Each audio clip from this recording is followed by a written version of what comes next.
Shalom, selamat pagi saudara-saudara yang dikasihi Tuhan Yesus Kristus. Selamat berjumpa dalam renungan pada pagi hari ini.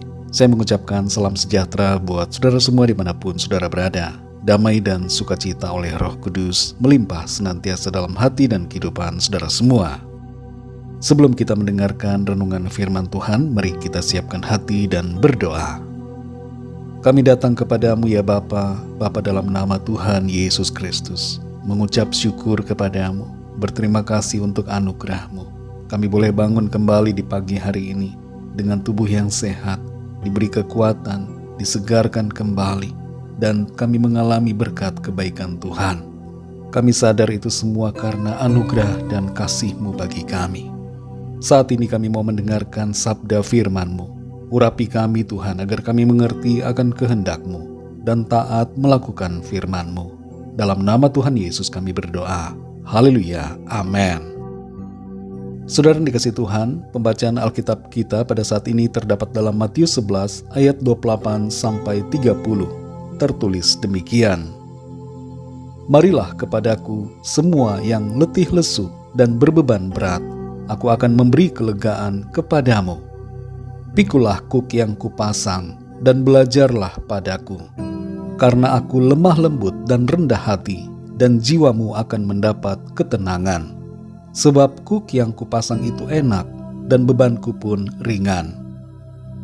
Saudara yang dikasihi Tuhan, Beverly Hills di California merupakan daerah yang elit.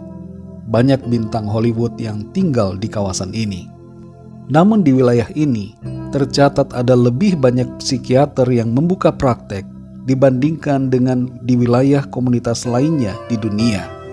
Pengakuan dari beberapa artis yang tinggal di tempat ini, ada yang mengatakan mengalami kesulitan tidur setiap malamnya. Ada juga yang mengungkapkan bahwa keterkenalannya membuatnya mengalami gangguan psikologis. Selain itu ada juga yang berkata bahwa kekayaannya yang melimpah justru banyak mengalir ke rekening bank dari psikiater yang ia kunjungi. Seorang artis terkenal mengaku bahwa ia menangis hampir setiap hari di rumahnya yang mewah. Banyak di antara mereka yang mengalami frustrasi dan pergumulan hidup yang tidak dapat dilihat oleh orang lain. Bahkan Marilyn Monroe mengakhiri hidupnya dengan mengkonsumsi obat tidur secara berlebihan. Saudara yang dikasihi Tuhan, menjadi terkenal dan kaya ternyata tidak menjamin rasa tenang dan damai dari seseorang. Harta yang melimpah tidak dapat memberi kedamaian.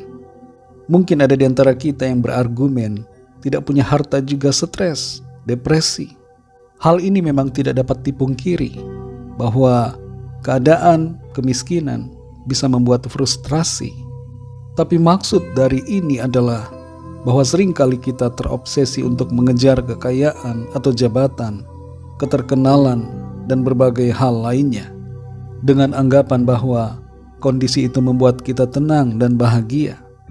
Pada kenyataannya tidak. Kita perlu menyadari bahwa ketenangan jiwa bukan terletak pada apakah kita terkenal atau banyak harta, tapi terletak pada sikap kita yang mau datang pada Tuhan dan menuruti sungguh kehendak-Nya. Ketika kita datang pada Tuhan dan sungguh-sungguh tinggal dalam hadirat-Nya, maka keadaan apapun tidak akan membuat kita kehilangan damai sejahtera. Kaya atau miskin, keadaan apapun membuat kita tetap tenang di dalam Tuhan. Dalam Matius 11 ayat 28-30 ini, Tuhan Yesus berkata, marilah kepadaku semua yang letih lesu dan berbeban berat, aku akan memberi kelegaan kepadamu. Pikulah kuk yang kupasang dan belajarlah padaku, karena aku lemah lembut dan rendah hati, dan jiwamu akan mendapat ketenangan. Sebab kuk yang kupasang itu enak, dan bebanku pun ringan. Kunci untuk mengalami ketenangan adalah datang pada Tuhan Yesus. Di dalam Tuhan Yesus kita mendapatkan anugerah keselamatan dan kehidupan kekal. Selain itu kita diberikan damai sejahtera dari sorga. Damai sejahtera yang berbeda dari dunia ini. Suatu keadaan damai sejahtera yang tidak bergantung pada keadaan.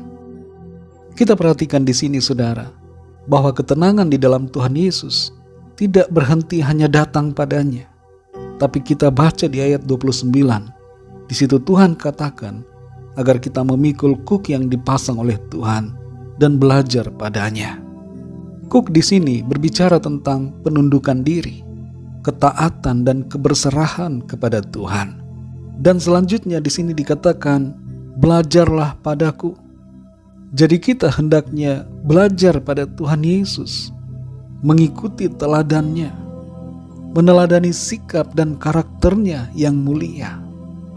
Tuhan Yesus lemah lembut dan rendah hati. Kelemah lembutan dan kerendahan hatinya membuat Tuhan mau merendahkan diri dan berkorban bagi kita. Karena itu mari kita juga jadi pribadi yang lemah lembut dan rendah hati seperti Tuhan. Ketika kita sungguh-sungguh datang pada Tuhan Yesus, percaya padanya, berserah dan tunduk serta mengikuti teladannya, kita sungguh akan mengalami sukacita, damai sejahtera, dan ketenangan yang dari Tuhan. Saudara dikasih Tuhan, berkaitan dengan penundukan diri, ada satu kata dalam bahasa Jawa yang disebut manut. Manut berhubungan dengan ketaatan, penundukan diri, tidak memberontak, tapi sungguh-sungguh mengikuti kehendak Tuhan. Mari kita sungguh-sungguh datang pada Tuhan Yesus dan manut, taat, tunduk kepadanya. Tuhan memberikan kepada kita damai sejahtera yang sejati, yang tidak berasal dari dunia. Kita mengalami ketenangan di dalam Tuhan. Dalam situasi apapun di hidup kita, keadaan apapun yang kita alami, kita selalu tenang di dalam kasih karunia Tuhan. Mari kita berdoa, saudara. Bapa kami yang di sorga, Bapa, dalam nama Tuhan Yesus Kristus, terima kasih, kami bersyukur untuk firman-Mu.